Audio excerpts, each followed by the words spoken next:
भोर तालुक्यामध्ये उतरवली गावाच्या परिसरामध्ये जोरदार वारे वाहत होते। गारांचा पाऊस झाला आणि गारांच्या पावसामुळे रस्त्यावर गारांचा सडाही पडला होता। अचानक सोसाट्याच्या आलेल्या वाऱ्यासह अवकाळी पावसाने नागरिकांची त्रेधा झाली। पावसामुळे हवेत गारवा निर्माण झाला आणि नागरिकांची उष्णतेपासून सुटका झाली।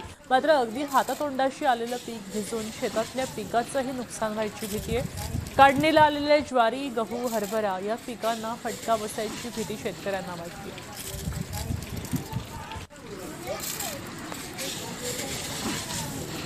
आपण पाहतोय ही दृश्य आहे तर पुण्याजवळच्या भोर तालुक्यातली। इथं शेती पिकांना मोठा फटका बसलाय, कारण आता या काळामध्ये काढणीला आलेलं पीक असतं। ज्वारी, गहू, हरभरा ही पिकं या ठिकाणी घेतली जातात आणि इथं गारपीट झाल्यामुळे उभं पीक पुन्हा झोपल्याचं पाहायला मिळतंय। अगदी नखा एवढ्या या गारा आहेत। या गारांचे फटके बसल्यामुळे पिकांचं मोठं नुकसान झालेलं असू शकतं। हा गारांचा खच या रस्त्यांवर आणि शेतात सुद्धा पडलेला आहे। ही दृश्य आपण सध्या पाहतोय। ही उन्हाळ्यापूर्वीचा हा पाऊस आहे, अवकाळीचा पाऊस आहे